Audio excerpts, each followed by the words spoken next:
on the agenda is a roll call, and we have every board member here except for Judy Meyer, and Michelle Bailey is here as our treasurer. I would like to welcome all of you to this meeting. Thank you very much for coming. I hope we get to hear from you. I wanted to tell you just a little bit about the district really quickly. The Community Library Network is a library district that is composed of all of Kootenai County with the exception of the city of Coeur d'Alene. The city of Coeur d'Alene has their own city library, as you guys probably know. And we also have a small part of Shoshone County around Pinehurst, Kingston. Yeah. So the district includes 7 buildings: Spirit Lake, Athol, Rathdrum, Hayden, Post Falls, who did I forget up here? Harrison, and we have a bookmobile, and we have a Sprinter van that goes to like nursing homes, and then we have a 60-foot Discovery bus. Yep. That is used for our emerging technology. Is that right? Thank you. I'm not tracking really well right this minute. We serve well over 41,000 households in our district, and so sometimes people are a little, they're a little confused and don't understand that the city of Coeur d'Alene does not. We cooperate with them. We're in a consortium with them where we share materials, but that library is not part of our district. This meeting tonight is a budget hearing. What we are intending to do, the bulk of the meeting will be to hear from you. That's what we're here for. It's a requirement of it. It's a really nice opportunity for the public to tell us what they welcome. If you would like to speak, you can sign in over there.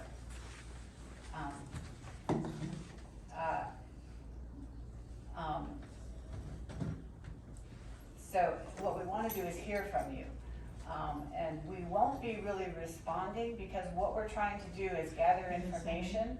We put this budget hearing before our meeting, which is happening next week, and our regular meeting, and we take your comments back to that regular meeting and we discuss them in terms of looking at the budget again.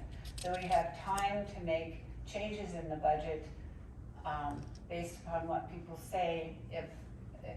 That's why we won't be engaging in a back and forth discussion. Everybody has 5 minutes to speak, and we will be keeping track of that, although that's a considerable amount of time to stand up in front of a podium. When you go up there on this microphone, I forgot, I always forget this, we should introduce ourselves. Hang on a second, I'll get to that. When you go up to, you can push the green button, and that'll allow you to speak. We can just leave it on, can't we? Yeah, that's how we did it. Yeah. All right. Let me go ahead and say what I should have said. Let me introduce myself. My name is Katie Blank. I'm the chairperson for the Community Library Network, and we'll go all the way around. I'm Rochelle Otteson, board trustee. That's the right. Rochelle Otteson, board trustee. Hi, I'm Regina McCree, also a trustee, and I live in Post Falls. Vanessa Robinson, board trustee. Michelle Bailey, district treasurer. Amy Rhoda, library director. Janelle Sells, business manager. Okay, so with that, I would welcome anybody who would like to speak and share with us their ideas on budget hearing.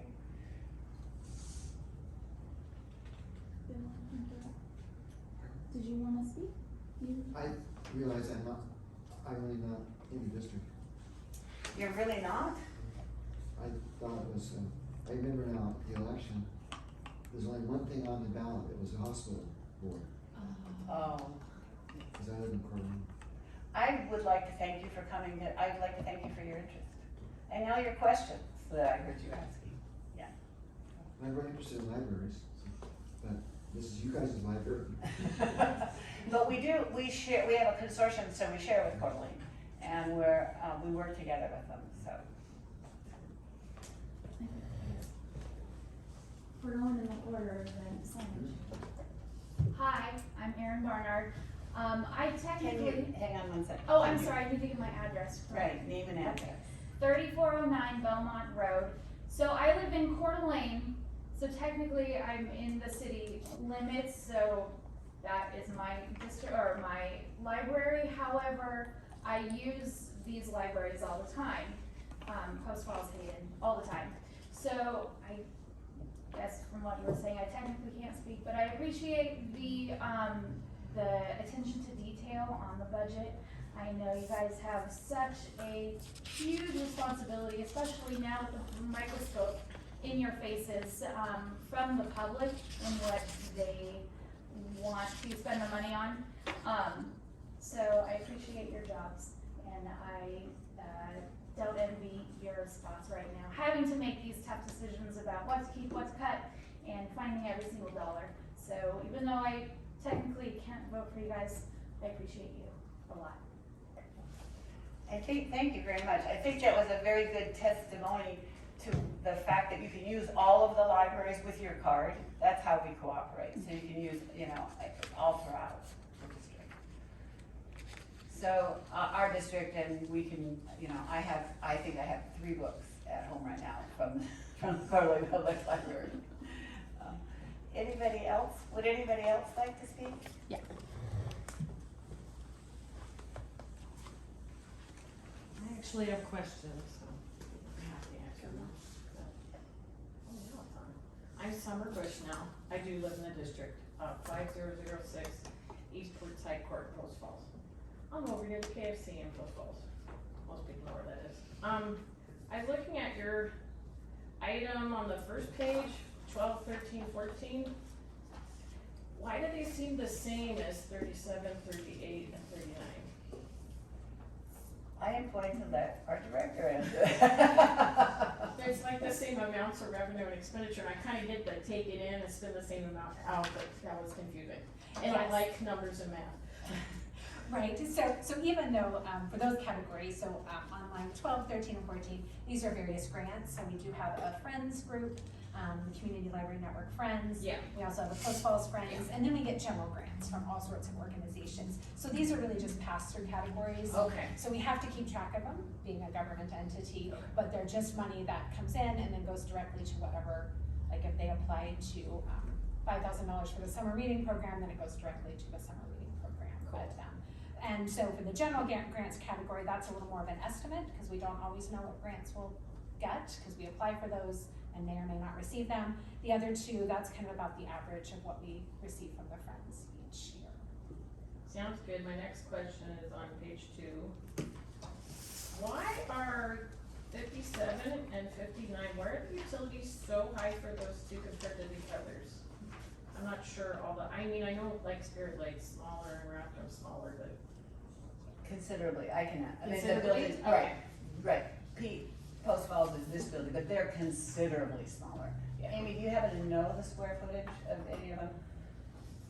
Cause I know the Raptor one's itty bitty, so. Well, the Athol and Spirit Lake are smaller than that. Okay. Yeah. And Hayden, I think it's not as big as Post Falls, but have you ever been to the Hayden Yeah. Library? Yeah, and it's a big one. And yeah, I'm not sure the square footage. And then Hayden has, beyond the public space, we have a lot of, that's where all of our books come in and out, so all of the processing Okay. happens, so we have a lot of staff space. So that would that's a explain very- higher utilities, Very okay. big building, yeah.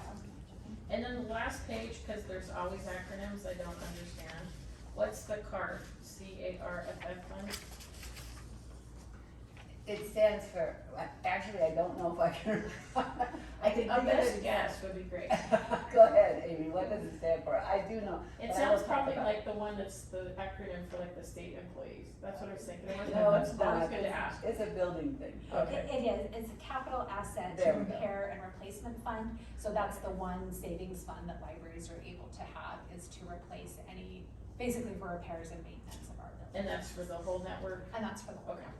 All right, We're allowed to take that and put money into that and carry it forward into the next year.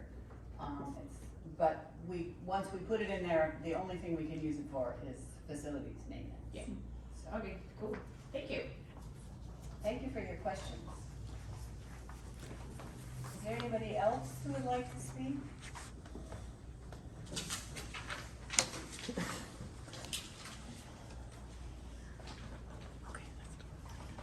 My name is Mary Swoboda, and I live at 13353 North Freight Train Court in Rathdrum. And we love our Rathdrum library, by the way. I saw your legal notice in the CDA press, and I had questions on it, so I emailed Regina, I think. I think Oh, Regina, you, yes. okay. And she answered me back, and that was good, but I noticed that I went to the website and I couldn't find, the budget on the website, but Amy did point to it, but it wasn't easy to find. And then in order to see the full draft budget, it's not posted on the website, and I would have to fill out a form in order to get it. And it just seems like it should be something that's available to the public without having to fill out a form and get it. I made a comment, and I asked Amy to share it with the board, and I don't know if that was done, so I will just read what I wrote. In this time of turmoil, it would be a tremendous show of good faith if the library board would reduce expenditures instead of raising them. I'm a taxpayer on fixed income, and I would appreciate seeing your board recognize that we are not your perpetual golden goose. So, that's, if there's a way to cut something, it would be like a show of good faith to me, because I'm poor. So that's it, thanks. Thank you very much. Anyone else? I think okay, that sounds good. I'd like to thank you all very much for coming, and there's more that, you don't have to leave now, we have one more item on our agenda.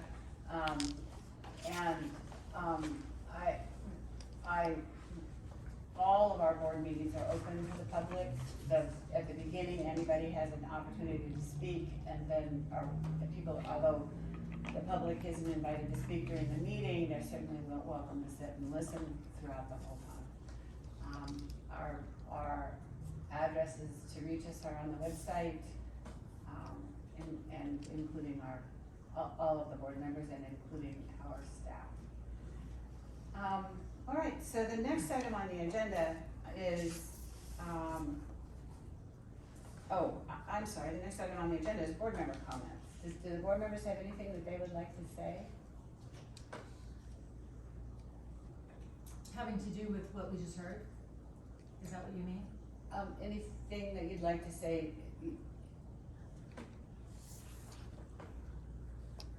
On the order of the comments I've just made. Kind of talking about the district or whatever, I'm not asking us to have a big treatise or anything, I just. Right. Well, I would like to say thank you to everybody that came today. I think that you said normally people don't come, or just maybe one or two. This is a nice turnout. Yeah, so I really appreciate everybody coming and everything you have to say. Okay, the next item on the agenda is an unusual item for us. We don't usually do an action item. This is also concerning the budget, and we don't usually vote on budget items piecemeal or at this hearing. We usually wait until we've finished with discussion. We had a board member who asked us to put this on, the E-rate budget reduction, and that is Rochelle Olson. And so what I'd like to do is, and she asked it to be an action item, which just means an item that we can vote on, or a motion can be made on it if the board wishes. And so, Rochelle, would you like to talk about this? Yeah, just being new, I wasn't really sure where things are absolutely necessary and what is not. It seemed that since the E-rate discount was taken and then applied to other fund items, it seems like, you know, perhaps that wasn't necessary or would have been there in the first place. It was, let's see, added, there were some added to line 79 and 81 and 82, and then on the first page, we're going to add, add money to lines 28, 29, 30, 32, and 34. So I would like to make a motion that we reduce the proposed budget by the E-rate discount amount of $70,890, rather than adding other lines. Okay, it's been moved to, reduce the budget by $70,890, which is, which equals the E-rate reduction. Is that good? Good. All right. Discussion.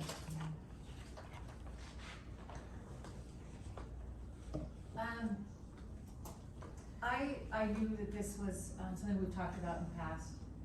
I spent the last couple weeks asking everybody I could out in the public, whether they lived here or not, honestly, how they would feel about getting, I think it was about a very small amount of money not taken from them. Or would they like the library to have a large amount of money if it was spent correctly? And every person I talked to, every person said, I love the library, I think it would be better spent as a large bundle than getting a small amount back for themselves. So that's how I'm feeling about this right now. Anybody else? Yeah, so I think we talked at our last meeting that it would maybe equate to $1.50. $1.71. $1.71. Not like monthly, just $1.71. But my concern is that the budget that was published, what you're looking at are just proposals. The budget that was published shows $133,623 for telecom expenses, and that is because we don't have the E-rate approval. It is never a guarantee that the funds will be there for us to get the E-rate approval. That is the true cost of the telecom. So this board member is uncomfortable with the idea of reducing the budget and not having those funds should the E-rate amount not become approved. Now, I understand that we're trying to budget to history and that historically the E-rate is approved. So it's in the budget currently that we are passing in the telecom line. The other proposals were, I think, simply proposals, discussion points of what we might be able to do with the money if the E-rate approval does not come through, or if the E-rate approval is not granted. So I think it's the more fiscally prudent thing to have it budgeted as we have it presently, which is reflective of the cost of telecom. I thought the E-rate discount was supposed to go through July 29th. I thought that was redone. There's no set, am I on? There's no set date for that E-rate approval, so I don't. Anybody else? Michelle, do you want to say something? Yeah, first I wanted to say I'm thrilled that you were talking to people, because that's what I do as well. And the kind of feedback that you got is precisely the kind of feedback that I get. So it kind of verifies that I'm not just taking a particular person or somebody that, you know, looks like they can respond to me in the way I hope that they do. And Rochelle, I so appreciate your enthusiasm in terms of the effort that you put forward in trying to figure this out. But I just feel that as somebody who has just joined the board and attended 2 meetings, it takes at least a year and sometimes longer than that to experience what happens, how the money goes in and how the money goes out. And so I cannot support the idea of bringing back that $70,000. It's a small amount to taxpayers. I also am a widow on a fixed income, so I'm maybe the one that can speak directly to you more than anyone else here. But, that $1.50-ish number is not gonna make or break me. And I think that we do important work here. I think that we budget as conservatively as we possibly can, and still keep the buildings in good shape and still keep the mission alive. So I'm hoping that you'll hang in with us for another year and kind of find out exactly what goes on and how the money's used. Thank you. So when I spoke to people and I told them, you know, well, it probably wouldn't amount to a whole lot, you said between $1 and $2. They said, well, it would be a start and it would be a show of good faith. And, they, you know, wish that every governmental board in the county would, you know, try to do something like this. If we all tried to cut a little bit, it would be a little bit more significant in their pockets, and we can't. I feel that we should not,